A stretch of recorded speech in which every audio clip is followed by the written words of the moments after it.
el podcast de Ancla, con Toñi Garrido. Bienvenidos a un nuevo episodio de nuestro podcast, un espacio en el que se entrevista a emprendedores que han vivido un problema de salud mental en primera persona. Desde su testimonio, otros emprendedores aprenderéis cómo prevenir y detectar estas enfermedades, cómo abordarlas y cómo restablecer vuestra salud, compaginándolo con vuestra profesión.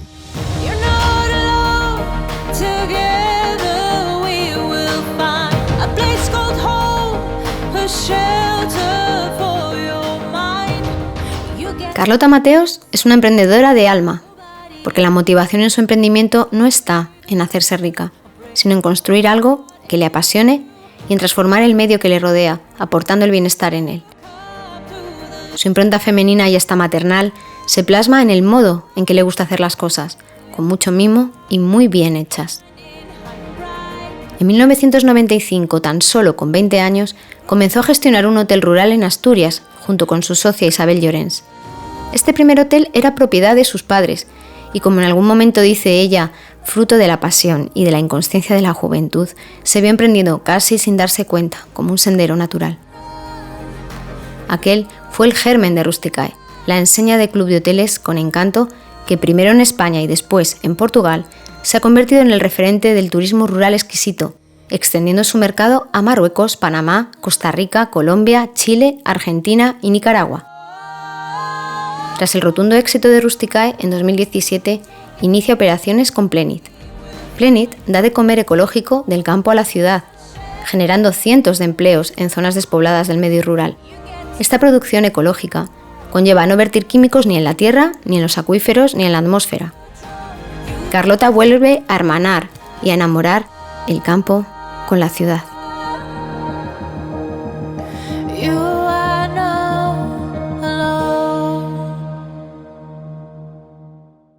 Se acabaron los 70 y Carlotita, que por aquel entonces apenas contaba un lustro escaso, luchaba contra un pálpito en el pecho que rugía como una locomotora. La compresa helada envolvía su pequeño abdomen 5 veces por jornada. El frío, glacial, lo soportaba con entereza y una sonrisa que no se le ha quitado con el tiempo. Le leía, mientras tanto, una antología de cuentos rusos. Todo lo que comía era frugívoro. 60 días. Un zumo de remolacha para empezar, ensaladas sin cuento para comer, para merendar lo mismo y para cenar, puntos suspensivos. Hay mucho más, naturalmente, pero no es el caso, pues el tiempo, tan de estos tiempos, apremia. Tenía 5 añitos y lo soportó igual que hoy conlleva con esa famosa sonrisa todo lo que le acaece, con entereza y buena disposición. Libró la enfermedad y demostró ser quien luego sería. Fue el resultado de la tenacidad y de la creencia en que todo es posible.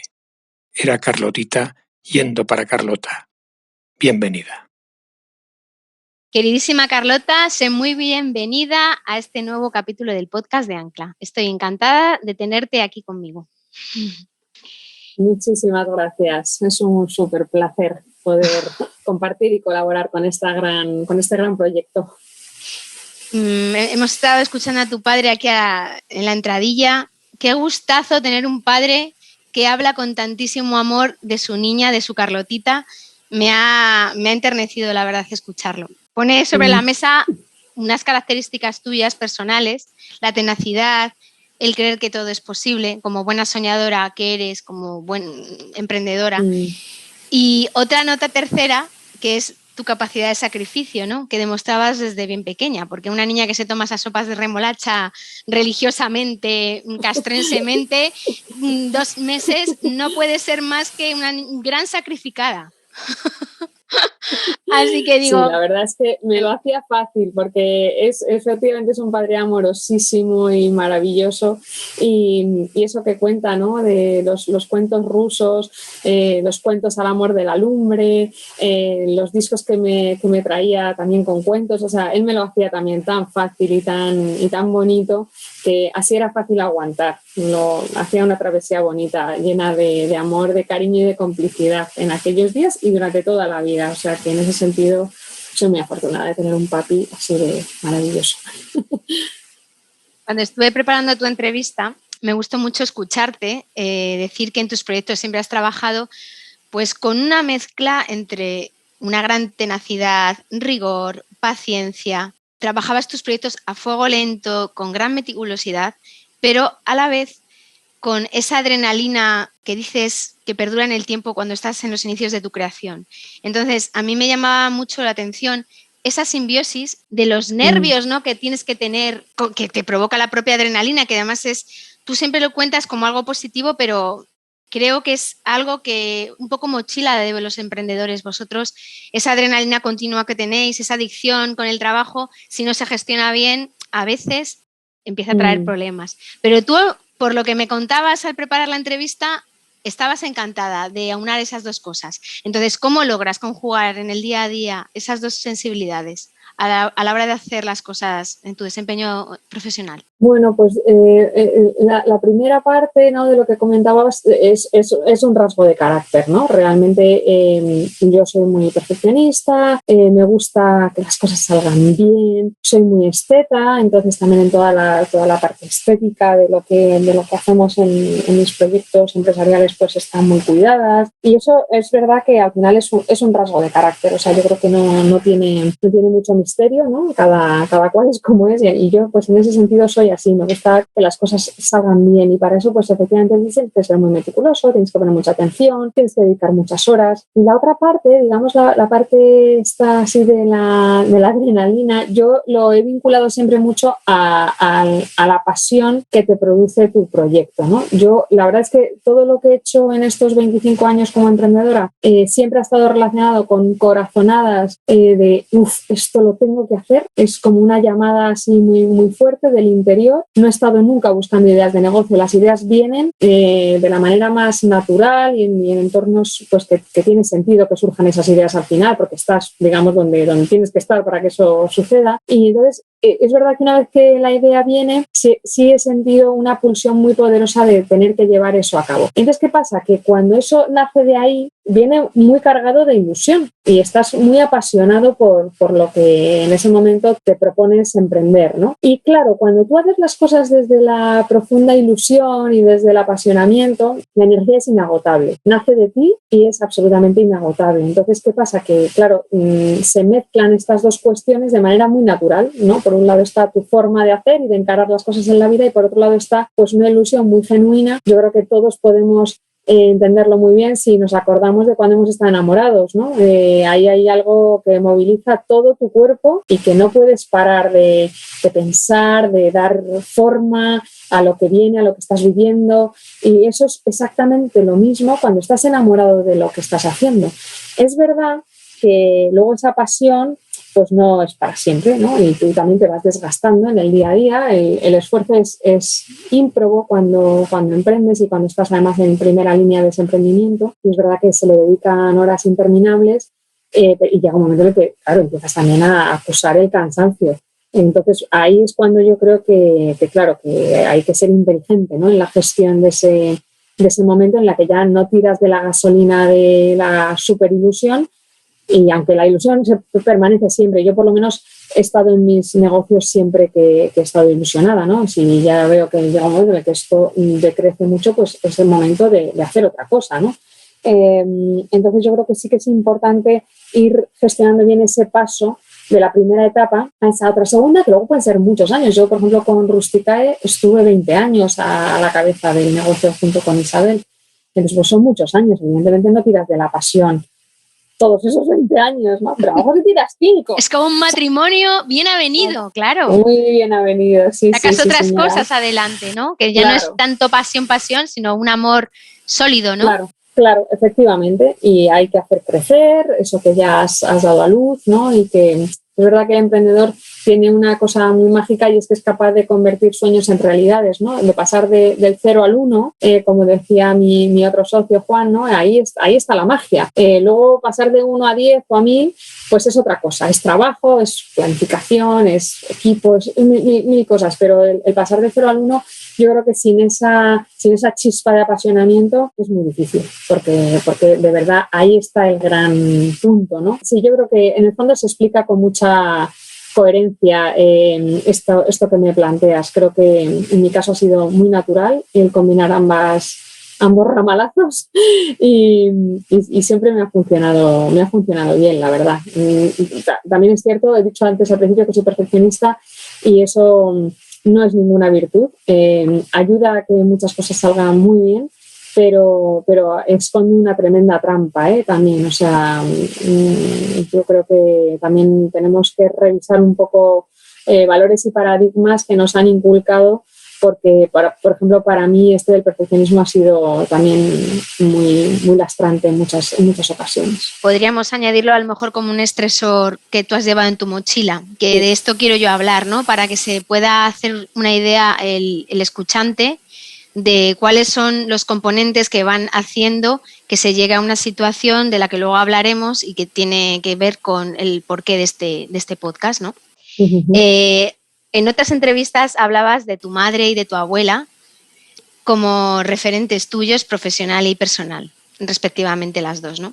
Está claro que son personas que te han marcado en tu andadura vital, pero todo lo que nos deja huella tiene dos facetas, dos caras, ¿no? Entonces, ¿qué cosas de ellas han tenido una incidencia positiva y qué otras cosas han tenido una carga negativa en ti? Bueno, vamos a ver, mi familia es una familia de grandes mujeres, no solo por mi madre y mi abuela, mis tías también, o sea, es una familia que es muy, muy poderosa, ¿no? En esa energía femenina muy, muy potente y muy desarrollada, y de mujeres que lo han pasado muy mal, que han enviudado muy jóvenes. No es el caso de mi madre, pero mis abuela, mi abuela, mis tías abuelas, todas han pasado por vidas bastante complejas. Y en el caso de mi abuela concretamente, bueno, pues ella quedó viuda con 29 años, 3 hijos, mi madre tenía 3 meses y bueno, pues se quedó prácticamente en la calle, ¿no? Y tuvo que ponerse a trabajar, tenía que trabajar doble jornada para poder sacar a sus hijos adelante. Era una obrera de la Casa de la Moneda, una mujer humilde, con una inteligencia natural soberbia y con una fuerza impresionante, ¿no? Y sumado a eso, pues cuando su hijo mayor cumple 14 años, también muere, y cuando la pobrecita mía se jubila, pues la mutua donde había estado ahorrando toda la vida quiebra. Bueno, pues todos son situaciones muy complejas. Entonces, ¿qué ocurre? Que es una mujer que, aparte de vivir todo esto y sacarlo adelante con nota, es una mujer que a mí me marca mucho mi infancia, tengo una relación súper especial con ella, y para mí pues se convierte en una mujer referente. Y se convierte en una mujer referente precisamente por haber sufrido tanto y haber salido adelante. Entonces yo creo que tengo una relación con la idea de sacrificio un poquito enfermiza, porque es verdad que al final creo que he entendido que al éxito a través del sufrimiento tiene más valor, ¿no? El éxito, y cuando hablo de éxito, por favor, cogerlo con pinzas, porque es una palabra que además me gustaría ni siquiera haber utilizado, ¿no? Pero es verdad que al logro, ¿no? Digamos, al logro a través del sufrimiento tiene más valor. Luego he sido una niña muy querida y con unos padres maravillosos que me han reforzado siempre muchísimo todos mis logros desde bien pequeña, y es verdad que en mi madre he tenido un role model profesional, porque es una mujer que se ha hecho a sí misma, ya tiene una carrera profesional espectacular, pasando por multinacional, con puestos de responsabilidad, y luego siendo empresaria, que ha sido un gran motor en mi familia, porque bueno, pues estando en la plenitud de su carrera, pues decide dejarlo todo y montar un hotel con mi padre en Asturias, un hotelito con encanto, en los años en los que todavía el turismo rural ni existía en España. Fueron unos súper aventureros, muy valientes, porque metieron todo su patrimonio personal en aquella historia que nadie sabía cómo iba a salir, y les salió fenomenal. Y después de ese hotel lo vendieron, construyeron otro, ese también luego lo vendieron, y luego tuvieron un tercero. Bueno, una mujer muy, muy potente, que ahora ya en edad de jubilación todavía sigue haciendo cosas, es profesora de universidad, tiene otro proyecto entre manos, hotelero, en fin, impresionante, ¿no? Y además a mí me ha marcado mucho siempre todas sus directrices desde bien pequeña, desde los 12 años. Recuerdo las meriendas con ella cuando volvía de la oficina, donde me contaba lo que le ocurría en la oficina, pues los temas a los que se enfrentaba, y luego siempre me daba consejos muy sabios, ¿no? Carlota, cuando seas mayor y si trabajas fuera de casa, no trabajes dentro, invierte tu sueldo, aunque sea íntegro, en alguien que te ayude, que te dé apoyo doméstico. Tu sueldo irá creciendo exponencialmente con el tiempo, y verás que al final es una inversión, no es un gasto. Con los niños siempre tiempo de calidad más que de cantidad. es mucho más valioso, el tiempo que estés en casa, estate súper centrado en tus niños, en fin, me daba muchos consejos muy, muy valiosos y luego, bueno, pues a mí me trasladaba mucho de la política de empresa, ¿no? Ella trabajaba en Hewlett Packard en aquellos tiempos que yo era preadolescente y me recuerdo mucho aquello de en busca de la excelencia, siempre en busca de la excelencia. Entonces, bueno, pues yo también he visto que mi madre ha luchado mucho para conseguir todo lo que ha ido consiguiendo y cómo se ha ido posicionando en un mundo en el que, bueno, pues la brecha de género era mucho mayor que la que tenemos ahora mismo.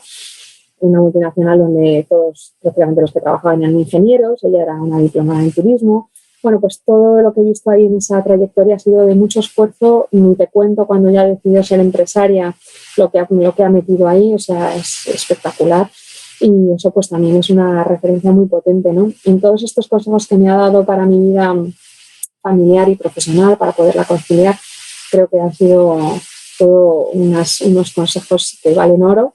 Pero es verdad que también ella también ha replicado un poco el modelo que nos dejó mi abuela, yo he replicado el de ella y en ese sentido pues a veces dices pues no hacía falta ponerse las cosas tan difíciles, ¿no? A uno mismo para que te las puedas reconocer a ti mismo. Y es verdad también que ese reconocimiento, por ejemplo, parental que yo he tenido tan marcado, en el que todo se reconocía, pues también es verdad que muchas veces te hace perder un poco de vista tu propia capacidad de reconocerte tus méritos, ¿no? Si no hay alguien ahí fuera que te los reconoce, pues parece que no son tan logros. Entonces, bueno, pues son cosas, pero bueno, tampoco podría decir que todo esto me ha marcado negativamente, simplemente que si tienes que buscarle un poco la cara oculta, pues la buscas y la encuentras seguro. Pero vamos, me considero una súper privilegiada por haber crecido en el entorno familiar en el que he crecido, en el que sobre todo, lo que ha habido es muchísimo amor. Y eso creo que te equipa para la vida de una manera espectacular. No hay gracias suficientes para esta suerte que me ha tocado. Desde luego. Tienes una familia que te ha protegido, que te ha querido, que te ha impulsado y eso... Sí. Todos sabemos que eso es fundamental para el crecimiento de una persona y es obvio que a ti te ha ido estupendamente con esas fórmulas.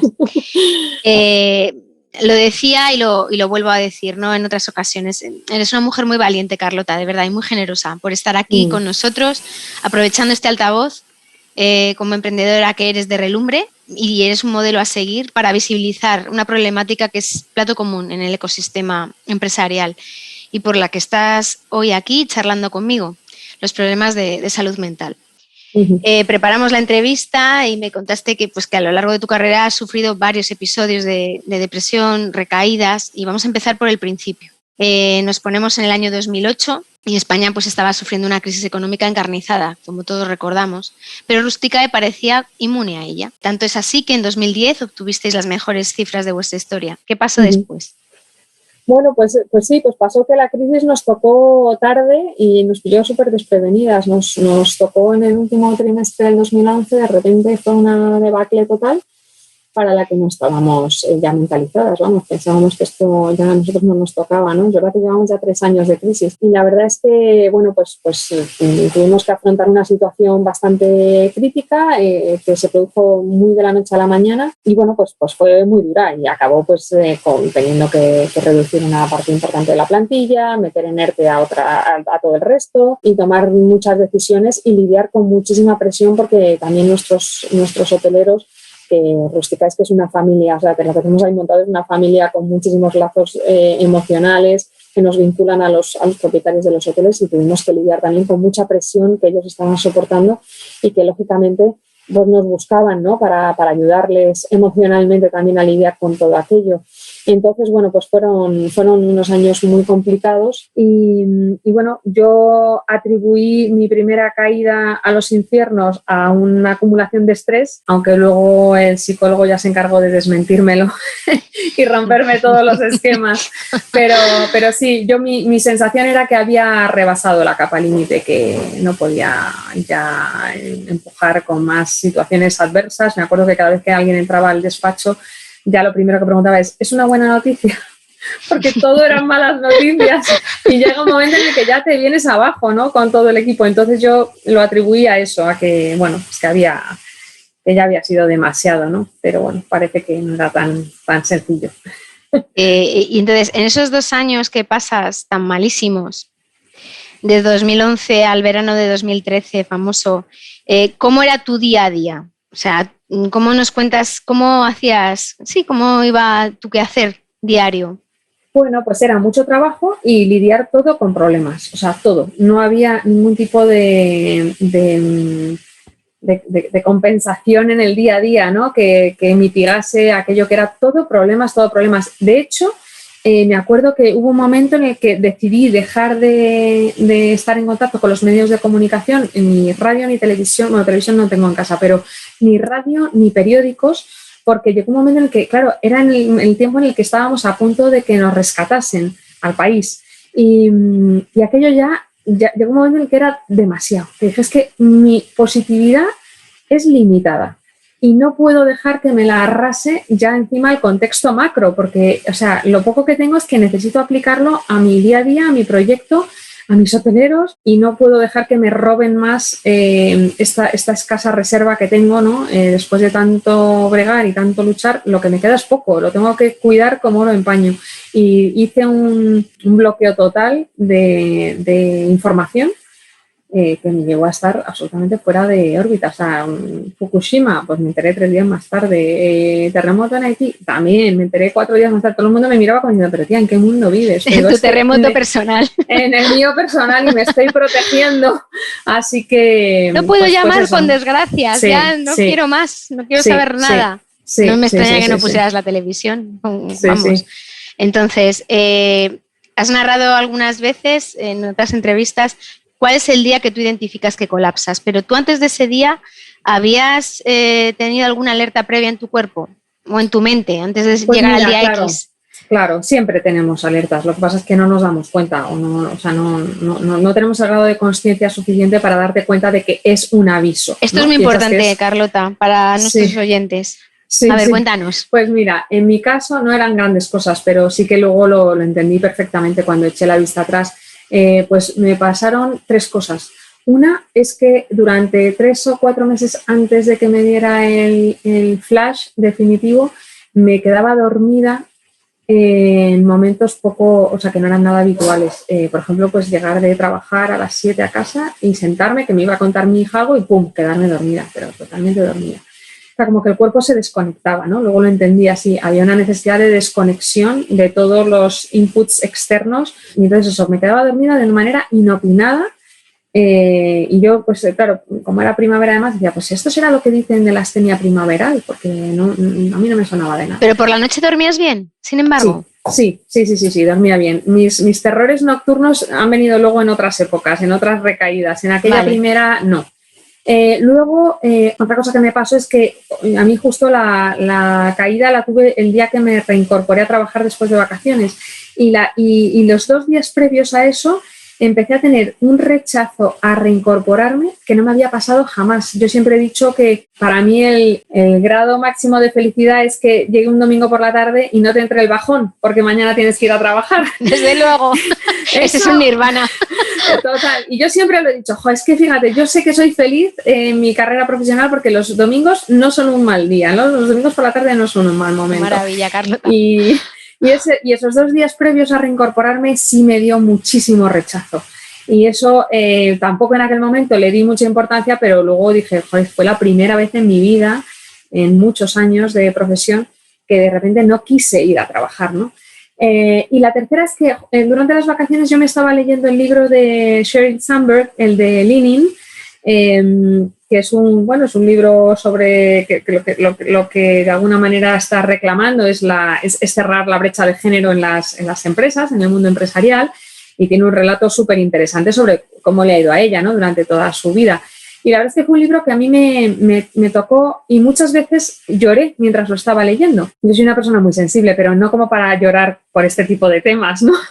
Y sí que es verdad que hubo un momento en el que ella cuenta, que yo es la primera vez que lo leí, el tema del síndrome del impostor, que ahora está tan de moda, ¿no? Pero es verdad que en el 2013 yo no había oído nunca hablar de aquello, y según leía el relato de ella, me llegó al alma, y estaba en la playa y me puse a llorar desconsoladamente y decía, pero ¿qué me está pasando, no? Entonces, bueno, ese tipo de cosas, todas ellas Realmente sí, sin mucha trascendencia. Sí que te das cuenta que luego cuando miras hacia atrás dices, ostras, ahí mi cuerpo estaba ya queriendo decir algo, ¿no? Y soltar algo y no supe interpretar, ni muchísimo menos. Y entonces llega al final verano de 2013 y es cuando te encuentras de frente con el episodio que te pone cara a cara con la enfermedad. ¿Qué te ocurre en ese momento? Pues nada, me levanto para ir a trabajar lunes y nada, pues me meto en la ducha y según me estaba empezando a duchar empiezo a notar que el cuerpo me flojea, me empiezan a temblar las piernas y me doy cuenta que me voy a ir al suelo, o sea, que no me sostengo, salgo directamente, me echo en la cama y una vez que estoy tumbada en la cama, de repente me entra un miedo atroz, pero atroz, como pánico, ¿no? Un miedo tremendo y de repente empiezo a pensar, a ver, ¿qué pasa? ¿A qué tienes miedo? Yo que soy además súper racional y empiezo a pensar, ¿qué tienes hoy? ¿Qué vas a hacer? Pues voy a hacer esto, voy a hacerlo. Nada de eso me da miedo, no es eso, ¿qué es?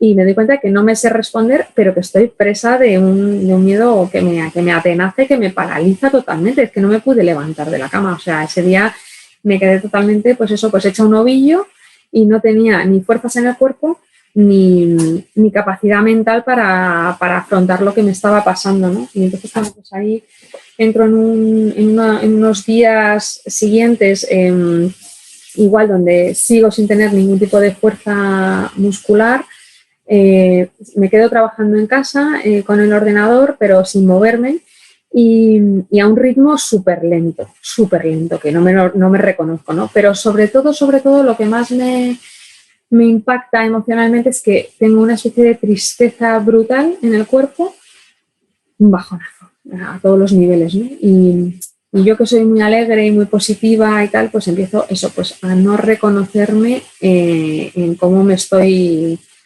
manejando, ¿no? En cómo me expreso, en cómo como, ¿no? Cómo camino, todo es como extraño en mí y sobre todo estoy invadida por una enorme tristeza y ese miedo que sigue sin abandonarme, ¿no? Sigo teniendo mucho miedo. Entonces, pues eso fueron así como los primeros días, ¿no? Los muy inmediatos y fue algo que francamente me conmovió mucho porque no me reconocía. Normal, no era Carlota esa persona que estabas viendo. ¿Y tú cómo logras identificar, o sea, cómo le pones nombre a esto que te estaba pasando? Pues mira, fue muy, muy curioso y muy bonito, muy hermoso también, porque yo en esos días en los que, ya digo, no estaba ni yendo a la oficina, después se lo cuento a mi socia y digo, mira, voy a trabajar desde casa porque es que no puedo y aparte es que tampoco quiero que me vea la gente así, ¿no? Que no, en equipo y tal. Pero hay una cosa a la que contra todo pronóstico no renuncio y es que tenía una comida agendada a los 6 días de haberme pasado este capítulo. Yo tenía agendada una comida con una emprendedora a la que yo le estaba haciendo mentoring, una chica joven, que yo la verdad es que estoy muy comprometida con el tema de eso, ¿no? Pues de echar un cable a emprendedores y sobre todo si son mujeres, pues más. Y entonces tenía la comida con esta chica, que es una tía muy entrañable y muy amorosa, y como que me dije, no la puedo fallar, ¿no? O sea, nos veíamos a lo mejor una vez cada 2 meses, una cosa así, no puedo no ir. Y haciendo un súper esfuerzo, me cogí un autobús que paran en la puerta de mi casa, porque no podía conducir. Me cogí un autobús, quedé con ella en Moncloa, en un restaurante para que fuese ahí pegadito a la esta y nos fuimos a comer y nada, empieza ella a contar, ¿no? Sus cosas, y de repente no sé ni cómo me encuentro contándole a ella lo que me está pasando y como necesitando, ¿no? De alguna manera compartirlo, que pobrecita mía, pues se lo solté a ella. Y de repente se me queda así mirando, muy condescendiente, muy, muy linda, y me dice, ay, Carlos, sé perfectamente por lo que estás pasando porque yo he estado ahí. Y te digo, vas a caer mucho más profundo de lo que piensas que has caído ya. Y es súper importante que tu entorno familiar te deje caer hasta el final. Porque todos van a intentar que salgas para arriba, todos van a intentar tirar de ti. Y es muy importante que toques tu fondo, porque solo desde ahí vas a poder salir de verdad e impulsarte hacia arriba ya con la fortaleza que eso requiere. y todo tu entorno y la sociedad, tal y como está montado, todo el mundo va a querer rescatarte. Entonces te tienes que dejar caer, es súper importante. Qué interesante esto que cuentas. Sí, bueno, fíjate, y qué sabio, ¿no? Qué sabio, y era una mujer jovencísima, bueno, pero con una sabiduría brutal. Y luego me dijo también, dice, y tu vida nunca va a volver a ser igual. Dice, esto que te está pasando es una cicatriz que nunca terminas de cerrar y que verás que es una puerta que, bueno, que siempre queda ahí medio entreabierta. Aprende a vivir con eso, ¿no? Que también fue muy importante. Fíjate qué intercambio más bonito, ¿no? Tú la estabas mentorizando a ella para el negocio y ella para la vida. Para la vida. El alma. O sea, es maravilloso. Absolutamente. Maravilloso. Absolutamente. Te encuentras sus regalos a veces sin esperarlo, sin darte cuenta. Fue un ancla maravillosa, ¿no? Mira, hablando de anclas, fue un anclaje maravilloso porque es verdad que, claro, esos dos consejos me los llevé durante meses y meses, bueno, el segundo durante años, porque ya te quedas preparada para que esto va a volver a pasar con una alta probabilidad, ¿no? Entonces, es verdad que fueron dos muy, muy sabios consejos que me ayudaron a navegar y que yo ahora mismo los repetiría siempre, ¿no? A cualquiera que me viniera con esta, porque creo que son dos bastiones muy importantes a los que agarrarte para surfear lo que viene. Genial lo que nos cuentas. Entonces, en este proceso de enfermedad y de terapia, tú continúas trabajando a un ritmo obviamente mucho, mucho más bajo, en condiciones muy precarias de tu propio cuerpo, de tu mente, y se plantea una cuestión, tú eres CEO en tu empresa. Sí. ¿Cómo se motiva un equipo cuando tú misma estás desmotivada? Bueno, yo creo que... Claro, esto va mucho con el tipo de líder que eres, ¿no? Para tu gente. Yo, la verdad es que soy una persona muy pegada a tierra y nunca, y volviendo a la palabra esta, ¿no? tan tramposa del éxito, a mí nunca me ha... El aparente éxito, ¿no? Que tú puedes estar teniendo porque tu negocio va bien, porque es muy conocido, porque tienes una reputación fantástica en el mercado, etcétera, etcétera. A mí eso nunca me ha despegado de ser quien soy, ¿no? Y yo soy una persona muy pegada a tierra y donde las relaciones personales son lo más importante para tejer una buena vida personal y profesional. Entonces, ¿qué pasa? Que yo en general pues he sido una persona cercana, no para mi equipo, no he sido una persona que estaba ahí a otro nivel, ¿no? Endiosada, sí. Sí, para nada. Entonces es verdad que siempre he considerado que estábamos cerca unos de otros y que la parte humana era importante cultivarla, ¿no? Entonces, lo que sucede es que cuando yo ya me doy cuenta que no es una cosa de 3 o 4 días, que no es un bajón así que de repente ¡pum!, sino que es algo que de verdad se ha apoderado de mí y que no sé muy bien cómo ni cuándo voy a salir de esto, ya sí que decido compartirlo, ¿no? Y bueno, pues lo compartí con total naturalidad. Creo que nada nos hace más fuertes que ser capaces de mostrar nuestra propia vulnerabilidad. La gente respeta al que es genuino y al que es honesto, y nos pasa a todos los niveles, no solo en el trabajo, te pasa con los amigos, te pasa con la familia. Yo creo que otra cosa es que tu vulnerabilidad se vuelva una mochila para el otro, ¿no? O que te conviertas en una víctima, eso ya es otra cosa. Pero el decir, oye, estoy pasando un momento complejo que no sé muy bien cómo manejar, ni lo que va a durar, y os pido que seáis comprensivos y que me ayudéis en lo que buenamente veáis que no llego, pues yo creo que te humaniza y te robustece frente a tu equipo, ¿no? Es verdad que para eso has tenido que ser también un líder previamente humano. Claro, lo que no puedes pretender es que si eres un cabronazo integral, luego la gente se vuelque contigo, ¿no? Es que eso es ser líder, Un líder es el que no habla tanto, sino los hechos demuestran sus valores. Claro, entonces bueno, yo entiendo que estamos hablando para gente íntegra y que es gente sensible y que quiere crecer, ¿no? Al final yo creo que todas estas situaciones que la vida nos pone por delante son magníficas oportunidades para crecer, por mucho que nos duelan, porque son muy dolorosas. Pero yo creo que, bueno, que aquí la gente que nos escucha es gente que está sensibilizada con esto y que entenderá perfectamente que bueno, pues cuando tú has sido un capitán de equipo pues sensible, pues la gente te va a devolver sensibilidad también. No he tenido ningún problema con el equipo, al revés, la gente se crece y yo creo que en ese sentido no hay que tener miedo, no hay que tener miedo. Ahora, tenemos que construir sobre bases sólidas y humanas, y construyendo así, yo creo que cuando a ti te llega el momento del bajón, pues tu gente está ahí para ti también. Este es un consejo, me parece valiosísimo y denota, pues lo que hemos hablado anteriormente, denota una gran valentía por tu parte y una gran fortaleza. Hay que ser muy fuerte para poder demostrar la fragilidad en un momento determinado, vital. Y eso te engrandece muchísimo, Carlota. Yo creo que la sociedad o empieza a mostrar sus vulnerabilidades o estamos perdidos. Y ojalá nuestros hijos no crezcan pensando que ser el más machito, el más fuerte y al que nunca le pasa nada es el modelo a seguir, porque creo francamente que es una grandísima equivocación.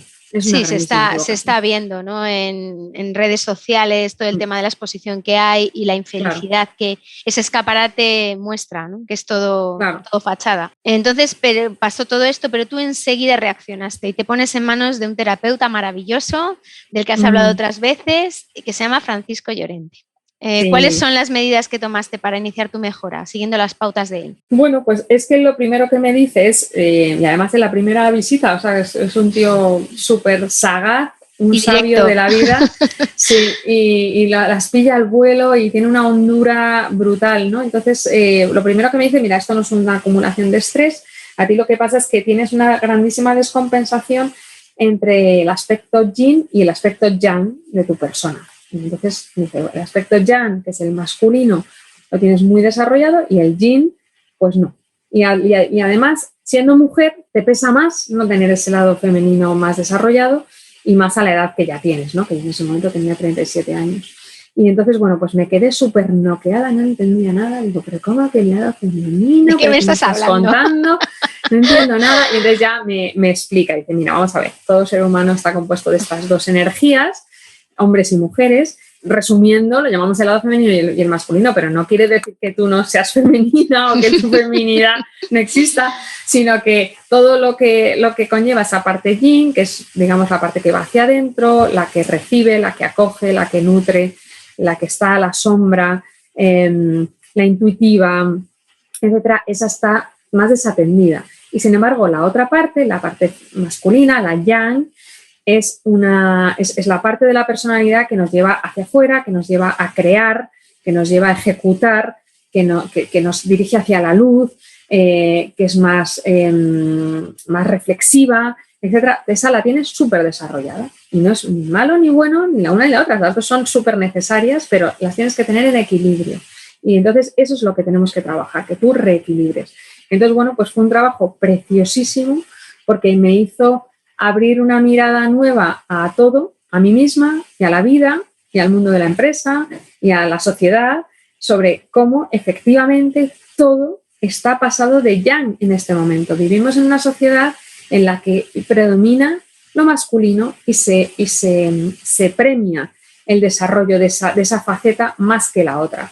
Y si la otra no está potente y no está fortalecida y no está sana, no tienes bastión interior. Eso es lo que sucede, que no tienes bastión, no tienes en qué apoyarte cuando de repente te llega el golpe. Entonces, yo creo que para mí fue muy valioso porque me permitió eso, pues tener una mirada mucho más completa de las cosas, identificar dónde se producen los desequilibrios, que están en todas partes, sinceramente es que están en todas partes. Y entonces empezar a funcionar en mi vida personal y profesional, elevando el nivel del yin, y calmando, apaciguando un poquito el yang. Que eso, en el momento que tomas conciencia, es muy fácil, pero si no eres consciente de esto, es que no sabes ni por dónde te están viniendo, ¿no? Entonces, pues fue una toma de conciencia maravillosa y un momento de empezar otra etapa de aprendizaje personal y de transformación muy poderosa para mí. Desde luego, me parece una aportación alucinante y para tomar nota, por supuesto. Entonces, superas esta situación, porque ¿cuánto tiempo duró tu terapia con él? 5 meses. 5 meses. Pues tú superas esta situación, pero tu visión de la vida, como me has comentado anteriormente cuando hablabas de la persona que estabas mentorizando, ya no volvió a ser inocente. Esto es que una vez que lo has vivido, no es un capítulo de la vida que cierras para siempre. Aquella puerta que se abrió, sabías que no podrías cerrarla del todo y que tendrías que estar manteniéndote alerta de por vida, como una centinela. Sí. Entonces, tenías que estar atenta a las señales. ¿Qué otras recaídas has sufrido después? Pues luego he sufrido otras 3 recaídas más. Las 2 del medio, más vinculadas con ataques fuertes de ansiedad. Uh-huh. Y la última, que fue el año pasado, ya sí que volvió a tener un cariz de ansiedad y depresión. Y bueno, todas ellas han estado vinculadas a tema profesional, siempre, o sea, mis disparaderos son siempre en el ámbito profesional. La verdad es que a nivel personal tengo un remanso de paz construido maravilloso, una pareja sin igual y unos hijos que no me dan ni medio problema. Entonces, siempre es en el ámbito profesional, ¿no? Donde sufro donde libro mis batallas. Y eso, en ambas ocasiones de estas 2 intermedias fue relacionado pues, con situaciones críticas de la empresa. Y en la última ya fue una mezcla entre tener que ocupar una posición que no quería ocupar. Yo al final en mi segundo emprendimiento, Stemplenit, estaba llevando la dirección comercial y todo lo que tenía que ver con levantar inversión en relación con los socios. Vamos a poner en contexto, era la prepandemia, sí. ¿No? Era año 2019. Sí. Vale, que es muy importante. Era principios del 20, principios del 20, esto es muy importante. Sí. Sí, entonces ahí, bueno, pues sucede un movimiento interno inesperado y de alguna manera, bueno, pues me veo obligada a tener que moverme hacia un área que es el área de operaciones, que desconozco totalmente de este negocio que habíamos montado. Yo de esto no tenía ningún conocimiento previo y bueno, pues me veo pues teniéndome que poner al frente de una fábrica sin tener las nociones, ¿no? Y bueno, pues esto me genera una ansiedad brutal, pero por otro lado, por un tema de responsabilidad, pues entendía que tenía que hacerlo. Entonces, bueno, pues ahí tuve un naufragio interno bestial porque vi que no estaba a la altura, o sea, que yo no estaba preparada para esto, que aún así lo tenía que hacer. Y además, bueno, pues con una situación económica también compleja, dentro de la startup en ese momento y viendo que, bueno, pues que no viéndome capaz, fundamentalmente no viéndome capaz y no siendo capaz de decir, ¿sabéis qué? Que no, que esto no voy a ser yo quien afronte esto. No supo decir que no, Carlota, en ese momento. Una vez más. Luego hablaremos de esto, que lo importante que es saber decir que no, lo aprendió después, pero claro, tuvo que pasar por aquí, por este túnel. Claro, para saber entonces, lo que era eso. Y además es verdad que yo en este tipo de situaciones y en esta empresa en concreto, porque Rusticae no es el caso, yo en Rusticae estoy al 50% con mi socia Isabel desde el principio, pero en esta otra aventura tenía muchísima gente detrás de inversores, muchísimos amigos, mucha familia y luego también inversores ya más profesionales y claro, la presión era brutal, ¿no? O sea, el no ser capaz de sacarlo adelante podía conllevar pues un resultado fatal para la inversión que había hecho tanta gente que había confiado en mí, ¿no? Entonces, bueno, pues fue una situación que ya se me descontroló muchísimo y pasó de ser solamente ansiedad al principio a entrar también en un ciclo de depresión. Y entonces ahí sí que fue la primera vez que me he medicado, que además fue una amiga que me dijo, Carlota, o sea, tienes que medicarte, no puedes seguir así. Para que os hagáis una idea, aquellos días no dormía por la noche, o sea, tenía la ansiedad disparada, o sea, me acuerdo más que eran unos capítulos de frío, calor. Mi pobre marido decía, por favor, no te muevas más, porque le despertaba todo el rato y es que no podía parar de moverme de la ansiedad tan bestial que estaba sintiendo y por la mañana me daba un bajón entre que no había dormido y que me estaba entrando, por supuesto, en un ciclo de depresión, me entraba un bajón tal que sentada al ordenador no podía mantener el cuerpo erguido, pero sentada, no de pie, sí. Y me tenía que tumbar en el suelo. Y entonces de repente me decía, pero bueno, ¿qué coño es esto? O sea, ¿qué me está pasando ahora otra vez? Y ya con un desajuste corporal tan bestia, ¿no? 2 veces yendo a trabajar por la mañana me quedé dormida al volante, casi me estampo en la M40. Bueno, que ya dices, bueno, vamos a ver. Entonces, efectivamente, pues nada, pues me fui a un psiquiatra y me medicó. Y me dijo, bueno, esto es vamos a empezar, bueno, como son estas medicaciones, ¿no? Que empiezas poquito a poco, subiendo la dosis. Luego te mantendremos y digo, bueno, ¿y esto cuándo me lo retiráis? Y, claro, bueno, pues la obsesión de los emprendedores. ¿Cuándo me quitas esto? ¿Cuándo me lo quitas? ¿No? Y dice, bueno, estos son 6 meses mínimo. Y yo, 6 meses, pero qué barbaridad. Y de broma. tal, y dice, bueno, te haremos una revisión a los Tranquila, tú tranquila. Sí, bueno, horrible. Luego lo ves en retrospectiva y dices, madre mía, hay que estar bien desquiciado. Pero bueno, así es. Llega a un punto en el que efectivamente se desquicia. Así que así fue, ¿no? Así fue la cuarta y última. Y bueno, la verdad es que luego llegó la pandemia y tuvo una parte positiva al inicio, y es que tuvimos que paralizar totalmente la operación durante esos primeros tiempos del confinamiento, y eso me permitió, aunque no dejé de trabajar ni un momento, porque bueno, pues en el confinamiento ya sabemos todos que ha traído otro tipo de situaciones, ¿no? A lo mejor no estás en el día a día de la actividad porque la has tenido que parar, pero empiezan otro tipo de problemas. Pero sí es verdad que a mí eso me dio un parón necesario para mi mente en aquel momento, y bueno, pues me permitió empezar a ver un poco dónde estaba metida, ¿no? Y cómo planear una salida más allá de la medicación. Claro, porque como tú estás contando, esta última vez fue la más bestia y claro, tuviste que tirar de otras cosas, de otras herramientas, de otros recursos que nos vas a contar ahora, que te vinieron estupendamente para poder salir de ese atolladero en el que estabas en ese momento. Entonces, hablamos de que has aprendido que para seguir desarrollando tu yin, que te descubrió tu primer terapeuta, además de no hacer las cosas que no quieres hacer y no favorecen a sumar al yin, has incorporado el cuidarte a ti misma, ¿verdad? ¿Qué cosas o procedimientos nuevos has aprendido en esta última recaída y las has instaurado en tu vida para mantener tu salud? Bueno, pues yo recibo, a los pocos días del confinamiento, recibo un regalazo, y es que, bueno, pues hablando con un amigo me dice que, tengo mi amiga, ¿te acuerdas de aquella de la que te hablé? Pues recibe clases de yoga con un maestro que se ha puesto online ahora mismo, y me he metido y la verdad es que estoy flipando, es que es una maravilla, aparte de que la clase está muy bien, pero es que antes de la clase hace una dinámica de preguntas y respuestas que me parecen súper poderosas y tal. Y digo, ¿me podría meter yo también?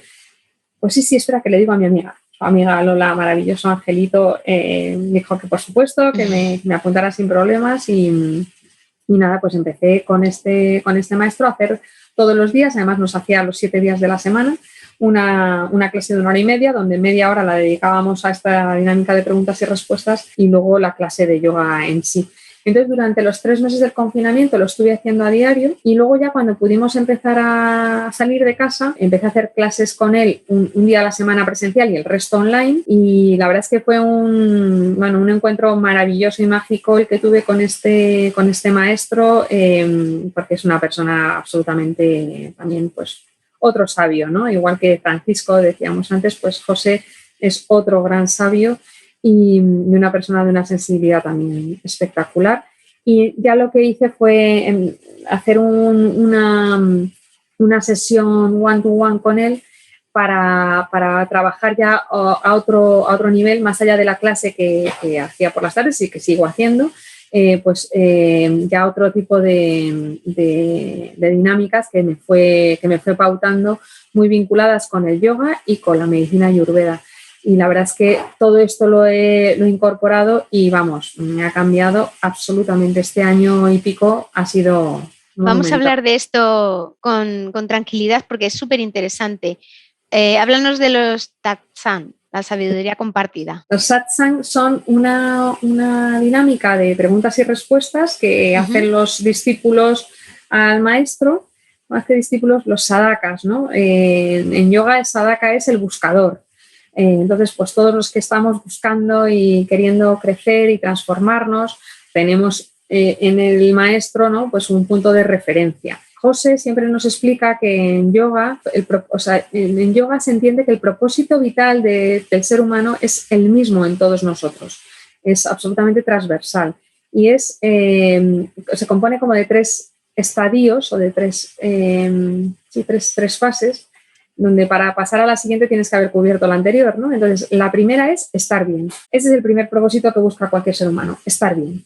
Y desde ahí pasas al siguiente nivel, que es transformarte, evolucionar tú, ¿vale? Y desde ese puedes pasar al tercero, que es ayudar a transformarse a otros y de esa manera ayudar a transformar el universo, el ecosistema en el que estás viviendo, ¿no? Entonces, aquello me pareció brutal. Escuchar aquello me pareció impresionante porque dije, madre mía, cuánta verdad hay en esto, todos pensando que nuestro propósito vital es, pues eso, pues yo, pues salvar a las ballenas, pues que haya reducir la pobreza en el mundo, tal. Sí, que eso también, pero antes que ese está este otro. Y sin cubrir estas 3 etapas es muy difícil que consigas luego llegar a tu propósito individual, ¿no? Entonces, para mí fue brutal porque de repente dije, ostras, yo estoy todo el rato intentando estar en el segundo y en el tercer escalón del propósito, evolucionar yo y ayudar a otros a evolucionar y me estoy saltando el primero, que es estar bien yo. Efectivamente. Así que, o sea, páralo todo y dedícate a mejorar tu nivel de bienestar, que no tiene nada que ver con tu nivel económico ni con nada de esto, es estar bien tú contigo mismo y por dentro, ¿no? Y estar en paz y no estarte dañando con tu propia dinámica diaria, ¿no? Que al final es lo que hacemos los emprendedores, nos maltratamos bastante a nosotros mismos y convertimos nuestra vida en una semi-esclavitud muchas veces, que dices, pero bueno, vamos a ver, o sea, ¿qué estoy haciendo? ¿No? Entonces, para mí esto fue fundamental. Y entonces, en estos satsang que se hacían todos los días, que se hacen todos los días, es maravilloso porque tú puedes tener tus preguntas, que pueden ser desde, oye, sobre una postura de yoga, que oye, esta postura, pues cuando hago esto, que o puede ser una pregunta como, ¿qué es el ser? O ¿por qué siento apego a la tristeza? O ¿por qué tengo miedo al abandono? En fin, todas estas preguntas que son muy, muy propias de la humanidad. Sí. Y además de toda la historia de la humanidad, porque se repiten una y otra vez, generación tras generación. Y puede ser una pregunta que has hecho tú o que ha hecho el de al lado, pero realmente todas las preguntas son súper interesantes y de todas puedes aprender y aplicarte cosas, ¿no? Entonces, la verdad es que para mí ha sido una fuente de conocimiento monumental todos los días de la semana, bueno, de lunes a viernes, ¿no? Estar preguntando y obteniendo respuestas del calibre de las que obtenemos, porque la verdad es que este maestro es un sabio absoluto y una persona que te da unas respuestas muy holísticas, porque es una persona que tiene muchos conocimientos de ciencia y te puede estar hablando de física cuántica, de bioquímica, de electromagnetismo, y luego eso lo combina con toda esta sabiduría del yoga.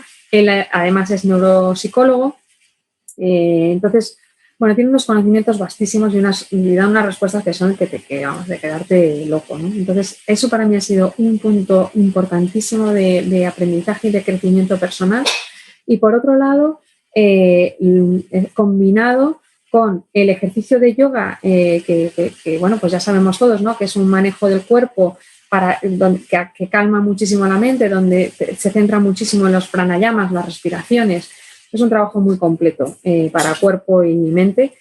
Y luego, además, pues eso, pues en la consulta que hice con él, pues me dio pautas de alimentación, vinculándolas a las 3 doshas o 3 energías que la medicina ayurveda, que sabéis que como la medicina china, pues la medicina ayurveda es la medicina tradicional india, que tiene unos conocimientos monumentales y que de alguna manera, bueno, pues nos transportan a otra frecuencia, ¿no? Que es tan humana como la que trabaja nuestra medicina tradicional, pero es otra frecuencia. Entonces, ellos identifican en el ser humano 3 energías que se manifiestan continuamente y en paralelo, que son Vata, Pitta y Kapha, y lo que hace este hombre en su consulta es ver si tienes alguna muy desequilibrada. Y entonces, si tienes alguna que está muy desequilibrada hacia arriba, que está muy disparada, lo normal es que las otras las tengas hacia abajo. Entonces, lo que se trata es de subir las que están bajas y bajar la que está alta. Y en ese sentido, bueno, pues estamos continuamente modulando esas energías, ¿no? Y con el trabajo que él me dio, tanto de yoga, para hacer una sadhana de yoga yo por las mañanas, muy personalizada para reequilibrar esas energías, y la kriya nocturna que me da, que es las kriyas son respiraciones que tienes que hacer con una geometría concreta en una posición concreta. Bueno, pues eso estaba diseñado específicamente para el nivel de desequilibrio que yo tenía, y eso más el tema de la alimentación, más la clase que hago por las tardes con él, el satsang. Bueno, pues quiero decir que de repente pues te encuentras dedicando 3 horas del día a tu cuidado, a tu cuidado personal. Y para mí ha tenido unos resultados impresionantes, pero impresionantes, vamos. Es que esto es importantísimo, ver que con esta segunda recaída aprendiste una serie de herramientas que lo que te han hecho es poder sostenerte ante situaciones de ansiedad y de sufrimiento, que no estamos exentos de que vuelvan a pasar, pero tú ya tienes las herramientas para que tú no vuelvas a caer. Y lo bueno de este testimonio es que han sido efectivas. Es que han sido efectivas porque tú lo estás experimentando ahora mismo y poniéndolos en práctica. Entonces, que esto no es una teoría, no, es que tú lo estás viviendo en primera persona. Bueno, tanto es así que os diré que yo ahora mismo estoy cerrando mi empresa porque esta pandemia ha durado lo que no está en los escritos y no hemos sido capaces de superar el envite. Voy a ahorrar todas las penurias que se han pasado en este año y pico, la ronda de ampliación de capital apalabrada y finalmente no desembolsada. Bueno, todas las penurias a las que nos enfrentamos, no voy a entrar en eso, pero sí deciros que después de 4 años intentando levantar una empresa con un potencial bestial que triplicaba facturación año a año, que se vendía solo el producto, etcétera, etcétera, tengo que cerrarlo siendo encima una empresa de supertendencia porque estamos en todo lo que es transición ecológica, que como ya sabemos es lo que más se va a apoyar ahora desde la Unión Europea, etcétera. Bueno, pues con todo y con eso no ha sido posible y hemos tenido que cerrar. Y no sabéis la diferencia de abordar una cosa tan traumática aparentemente como esta desde el lugar donde estoy ahora, con el trabajo que llevo haciendo todo este tiempo, que haberlo hecho hace 1 año y pico. O sea, nada que ver. Mi entorno está impresionado diciendo, o sea, es que no nos podemos creer que lo estés llevando así, con esa paz, con esa contundencia, con esa solvencia, pero eso, con esa armonía interior y no estando absolutamente pues machacado, ¿no? por el resultado de toda esta situación. Es un testimonio de resiliencia completamente. Total, súper valioso, súper importante, que para eso estamos aquí en Ancla y por eso yo agradezco tantísimo esto que nos estás contando, porque es una pasada. ¿Cómo se llama tu maestro? Dinos el nombre completo. Se llama José Conejos Miquel y la web del centro de yoga es nityananda.com o .org, una de estas. Lo pondremos luego en enlace en la web. ¿Qué líneas rojas te has autoimpuesto tú para no volver a enfermar? Pues mira, después de todo lo que os he contado, como podréis imaginar, es un autochequeo diario de ¿estoy bien o no estoy bien? O sea, vale. Así de sencilla. No dejar pasar ni un solo día. Sí. La construcción vital se ha alterado, ¿no? En todo este proceso de autoconocimiento, ¿no? Que has pasado. ¿Qué supuso todo esto para ti? O sea, ¿en qué ha cambiado tu construcción vital con todo este proceso que nos has contado, desde que empezaste hasta el final? Bueno, es sobre todo un tema de toma de conciencia.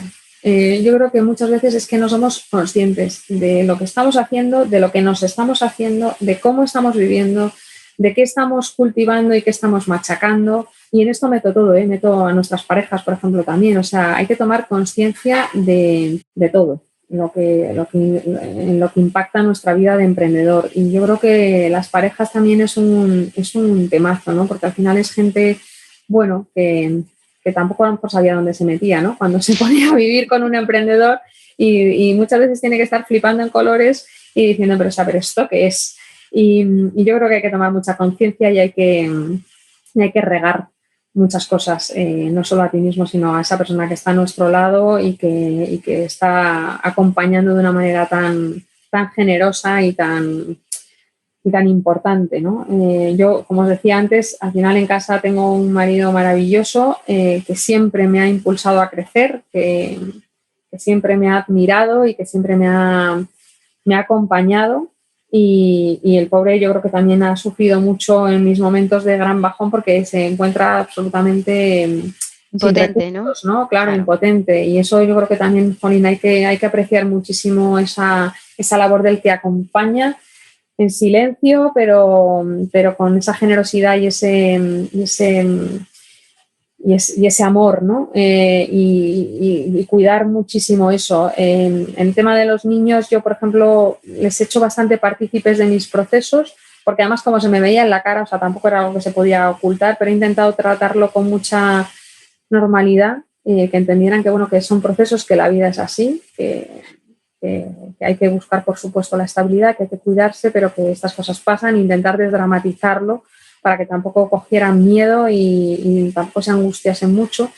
Y eso yo creo que sobre todo es tomar conciencia. Es que de verdad es que no somos conscientes muchas veces de lo que hacemos, de por qué lo hacemos y de y de lo que nos hacemos a nosotros mismos y a los que nos rodean, ¿no? Entonces yo creo que la toma de conciencia ya es un grandísimo avance y luego pues eso, pues un trabajo diario y con amor hacia uno mismo es también fundamental. Y no nos han educado en esto, ¿no? Nos han educado, en general esta sociedad nos educa en lucha, consigue, lucha, consigue. Y no, es que esa no es la receta, es que así nos vamos poniendo enfermos unos tras otros. Y nos tenemos que parar unos a otros también. Cuánta sabiduría en estas palabras, Carlota. Es importante hablarlo y visibilizarlo, es súper importante, porque en el momento que lo visibilizas, pues la gente luego te dice, eres muy valiente. Mira, no, de verdad, yo esto no lo hago por valentía, lo hago porque creo que es mi obligación, porque no podemos estar dejando que esta sociedad nos alinee en esta fórmula y que encima luego sea vergonzoso poder compartir que te estás cayendo, que estás sufriendo y que no estás pudiendo hacerte con tu propia existencia, ¿no? Entonces esto es que es una responsabilidad de todos, hay que hablar de esto, hay que normalizarlo y nos tenemos que ayudar unos a otros, no solamente en el círculo familiar, nos tenemos que ayudar en el círculo empresarial, tenemos que ser muy tolerantes con la gente que cae en esto y no hablo solo del emprendedor, hablo también de los empleados, que a veces tienes empleados que pasan por este tipo de situaciones y yo he oído a gente decir, es que es un flojo. Pues madre mía, qué desconocimiento, ¿no? Vamos a ver que aquí está la química del cuerpo funcionando y esta persona está bloqueada y paralizada y no es un tema de flojera. O sea, es que no, que su cuerpo se ha revelado. La fisiología del estrés, famoso, de lo que hemos estado hablando. Está siendo una gozada charlar contigo, pero ya llega la última pregunta en esta entrevista. A ver, es la pregunta que realizo siempre a las personas que entrevisto. Volviendo a nuestra mirada a los ojos de aquella niña que fuiste, con la que abrimos este podcast, ¿qué mensaje le envía la Carlota de ahora mismo a la Carlota niña de la que nos habló tu padre? La verdad es que va a venir al pelo, porque como mi padre contaba aquel periodo en el que yo estuve enferma, pues le diría que cuidarte es quererte. Así de sencillo, cuidarte es quererte. Qué bonita reflexión, qué bonita es. Es preciosa, Carlota, de verdad.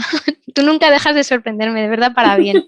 Con esa sonrisa maravillosa que ilumina todas las estancias, porque estamos de día, pero si estuviéramos de noche ya habría luz natural y ecológica, como todo lo que hace ella, ecológico y sostenible.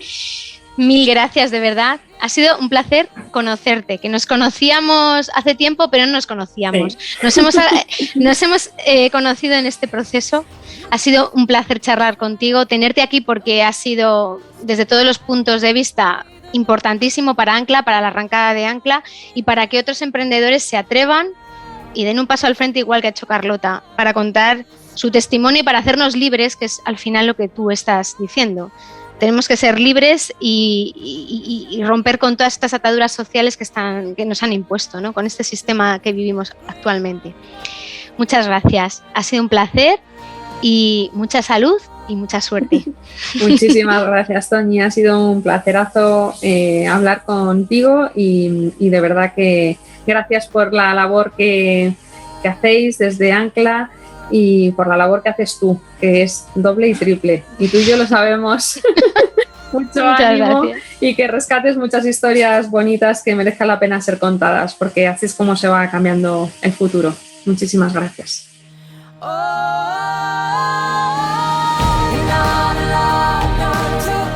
Hasta aquí el episodio del podcast de Ancla. Esperamos que os haya gustado. Muchas gracias a vosotros, que estáis del otro lado, por oírnos. En el próximo episodio volveremos a escuchar a un nuevo emprendedor con su propia historia de equilibrio cuerpo-mente que contar. Seguidnos en nuestra web ancla.life y en nuestras redes sociales para descubrir de quién se trata.